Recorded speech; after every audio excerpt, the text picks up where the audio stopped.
സംഘർഷം അവസാനിപ്പിക്കാനുള്ള ചർച്ചകൾക്ക് ഇറാൻ തയ്യാറാകുന്നില്ലെന്ന് US. State secretary Marco Rubio. ഹോർമുസിന്റെ നിയന്ത്രണം കൈയടക്കാനുള്ള നീക്കമാണ് ഇറാൻ നടത്തുന്നത്. ഇല്ലാത്ത അധികാരം അന്താരാഷ്ട്ര കപ്പൽപാതയിൽ നടപ്പാക്കണമെന്ന ആവശ്യമാണ് ഇറാൻ ഉന്നയിക്കുന്നത്. ഇറാനെ പിന്തുണയ്ക്കുന്ന പശ്ചിമേഷ്യൻ രാജ്യങ്ങൾക്കുൾപ്പെടെ അന്താരാഷ്ട്ര കപ്പൽപാത സ്വതന്ത്രമാക്കേണ്ടതിന്റെ അനിവാര്യത തിരിച്ചറിയാനാകുന്നുണ്ടെന്നും മാർക്കോ റൂബിയോ പറഞ്ഞു. The problem we're having right now is that they're not serious about talks. If they're serious, we're serious. If they're not, then we will do what is necessary to protect our interest and also the interest of our allies. At its core, it's very simple. Iran demands the right, which they do not have under any existing legal mechanism, to control the transit of traffic through the Straits of Hormuz. This is an international waterway. And of all the regions in the world, the one I don't need to teach about the importance of freedom of navigation in international waterways, it is this region. കൂടുതൽ വിവരങ്ങളുമായി international desk നിന്നും ഐസൻ ജോസ് ചേരുകയാണ്. ഐസൻ, ഈ പശ്ചിമേഷ്യൻ സംഘർഷം ഇങ്ങനെ നീണ്ടുപോകും എന്നതിന്റെ സൂചന തന്നെയാണോ മാർക്കോ റൂബിയോ നൽകുന്നത്?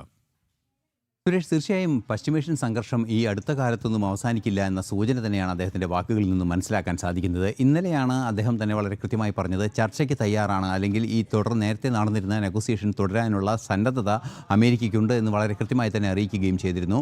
ഈ ഒരു പശ്ചാത്തലം നിലനിൽക്കുന്നതിനിടെയാണ് ഇപ്പോൾ വീണ്ടും ഒരു വിശദീകരണം ഇപ്പോൾ മാർക്കോ റൂബിയോയുടെ ഭാഗത്തു നിന്നുണ്ടായിരിക്കുന്നത്. മണിക്കൂറുകൾക്ക് മുമ്പ് അദ്ദേഹം വളരെ കൃത്യമായി തന്നെ പറയുന്നു, ഈ നേരത്തെ ഉണ്ടായിരുന്ന ഒരു ധാരണയുടെ അടിസ്ഥാനത്തിൽ അല്ലെങ്കിൽ ചർച്ചയുടെ അടിസ്ഥാനത്തിൽ കാര്യങ്ങൾ കൊണ്ടുപോകാമെന്ന ഒരു നിലപാട് ഇറാനെ അറിയിച്ചു െങ്കിലും ഇറാൻ അതിന് തയ്യാറാകുന്നില്ല. മാത്രമല്ല, ഹോർമൂസിൽ പൂർണ്ണമായ നിയന്ത്രണം ഇറാൻ കൈവശപ്പെടുത്താനുള്ള ചില നീക്കങ്ങളാണ് നടത്തുന്നത്. ഈ ലോകത്ത് ഇന്ന് വരെ നിലനിൽക്കുന്ന ഒരു അന്താരാഷ്ട്ര നിയമത്തിനും അംഗീകരിക്കാനാവാത്ത ചില ആവശ്യങ്ങളാണ് അവർ മുന്നോട്ട് വയ്ക്കുന്നത്. ഒരു തരത്തിലും അത് അംഗീകരിച്ച് നൽകാൻ ആർക്കുമാവില്ല എന്ന് വളരെ വ്യക്തവുമായ ഒരു നിലപാടാണ്. മറ്റൊരു നിർണായക പരാമർശം കൂടി അദ്ദേഹത്തിൻ്റെ ഭാഗത്തു നിന്നുണ്ടായത്, പശ്ചിമേഷ്യയിലെ തന്നെ രാജ്യങ്ങൾ, ഇറാനെ പിന്തുണയ്ക്കുക കൂടി ചെയ്യുന്ന രാജ്യങ്ങൾക്ക് പോലും ഇക്കാര്യം വളരെ വ്യക്തമായി അറിയാം. ആ മേഖലയിലെ രാജ്യങ്ങൾക്ക് വ്യക്തമായി അറിയാം, ഒരു കപ്പൽപാത ഒരിക്കലും നിയന്ത്രിതമായ ഗതാഗതത്തിന് വിട്ടുകൊടുക്കുന്ന ഒരു സാധ്യത അംഗീകരിക്കാനാവില്ല. അന്താരാഷ്ട്ര കപ്പൽ ചാനലുകളിൽ അത്തരത്തിലുള്ള സംവിധാനം ഒരുക്കാൻ സാധിക്കില്ലെന്ന് ആ പ്രദേശത്തെ രാജ്യങ്ങൾക്ക് അറിയാമെന്നും അദ്ദേഹം പറയുന്നുണ്ട്. സ്വാഭാവികമായും ഖത്തർ ഉൾപ്പെടെയുള്ള രാജ്യങ്ങൾ ബഹ്റൈനിലും അതുപോലെ തന്നെ കുവൈറ്റിലും ഇറാൻ ആക്രമണം നടത്തിയതിനെതിരെ ശക്തമായി പ്രതികരിച്ച ഒരു സാഹചര്യം കൂടി ഉള്ളപ്പോഴാണ് ആ മേഖലയിലെ രാജ്യങ്ങൾക്ക് പോലും ബോധ്യപ്പെട്ട ഒരു കാര്യമെന്ന ഒരു വാക്ക് മാർക്കോ റൂബിയോയുടെ ഭാഗത്തു നിന്നുണ്ടായിരിക്കുന്നത്. തീർച്ചയായും ശക്തമായ ആക്രമണത്തിലേക്ക് കാര്യങ്ങൾ നീങ്ങുമെന്ന സൂചന തന്നെയാണ് ഇതിൽ നിന്നും ലഭ്യമാകുന്നത്. ചർച്ചകൾക്ക് തയ്യാറല്ല എന്ന് കൃത്യമായി മാർക്കോ റൂബിയോ പറയുന്നു.